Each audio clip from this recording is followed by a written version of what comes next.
माँ दुर्गा जी की नौवीं शक्ति का नाम सिद्धिदात्री हैं। ये सभी प्रकार की सिद्धियों को देने वाली हैं।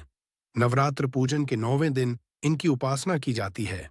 इस दिन शास्त्रीय विधि विधान और पूर्ण निष्ठा के साथ साधना करने वाले साधक को सभी सिद्धियों की प्राप्ति हो जाती है। सृष्टि में कुछ भी उसके लिए अगम्य नहीं रह जाता है। ब्रह्मांड पर पूर्ण विजय प्राप्त करने की सामर्थ्य उसमें आ जाती है। सिद्धियां, मुख्य सिद्धि। मार्कंडेय पुराण के अनुसार अनिमा, महिमा, गरिमा, लघिमा, प्राप्ति, प्राकाम्य, ईशित्व और वशित्व, ये 8 सिद्धियां होती हैं। ब्रह्मवैवर्त पुराण के श्री कृष्ण जन्म खंड में यह संख्या 18 बताई गई है। इनके नाम इस प्रकार हैं। मां सिद्धिदात्री भक्तों और साधकों को ये सभी सिद्धियां प्रदान करने में समर्थ हैं। देवी पुराण के अनुसार भगवान शिव ने इनकी कृपा से ही इन सिद्धियों को प्राप्त किया था। इनकी अनुकंपा से ही भगवान शिव का आधा शरीर देवी का हुआ था। इसी कारण वे लोक में अर्धनारीश्वर नाम से प्रसिद्ध हुए। मां सिद्धिदात्री 4 भुजाओं वाली हैं। इनका वाहन सिंह है। ये कमल पुष्प पर भी आसीन होती हैं। इनकी दाहिनी तरफ के नीचे वाले हाथ में कमल पुष्प है।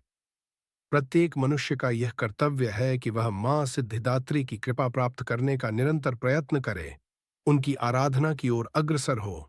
इनकी कृपा से अनंत दुख रूप संसार से निर्लिप्त रहकर सारे सुखों का भोग करता हुआ वह मोक्ष को प्राप्त कर सकता है। नवदुर्गाओं में संपादित करें। नवदुर्गाओं में मां सिद्धिदात्री अंतिम है।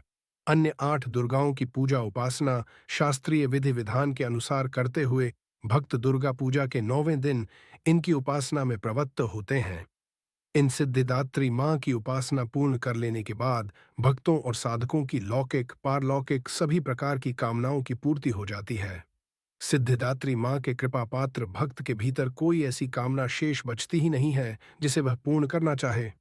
वह सभी सांसारिक इच्छाओं, आवश्यकताओं और स्पृहाओं से ऊपर उठकर मानसिक रूप से मां भगवती के दिव्य लोकों में विचरण करता हुआ, उनके कृपा रस पीयूष का निरंतर पान करता हुआ विषय भोग शून्य हो जाता है। मां भगवती का परम सान्निध्य ही उसका सर्वस्व हो जाता है। इस परम पद को पाने के बाद उसे अन्य किसी भी वस्तु की आवश्यकता नहीं रह जाती।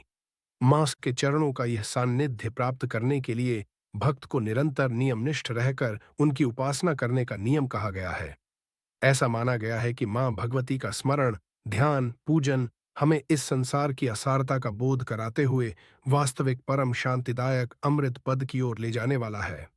विश्वास किया जाता है कि इनकी आराधना से भक्त को अणिमा, लधिमा, प्राप्ति, प्राकाम्य, महिमा, ईशित्व, सर्वकामावसायिता, दूर श्रवण, परकामा प्रवेश, वाक्सिद्ध, अमृतत्व भावना सिद्धि आदि समस्त सिद्धियों, नवनिधियों की प्राप्ति होती है। ऐसा कहा गया है कि यदि कोई इतना कठिन तप न कर सके तो अपनी शक्तिनुसार जप, तप, पूजा अर्चना कर मां की कृपा का पात्र बन सकता ही है। मां की आराधना के लिए इस श्लोक का प्रयोग होता है। मां जगदम्बे की भक्ति पाने के लिए इसे कंठस्थ कर नवरात्रि में 9वीं के दिन इसका जाप करने का नियम है। स्तुति या देवी सर्वभूतेषु मां सिद्धिदात्री रूपेण संस्थिता नमस्तस्यै नमस्तस्यै नमस्तस्यै नमो नम।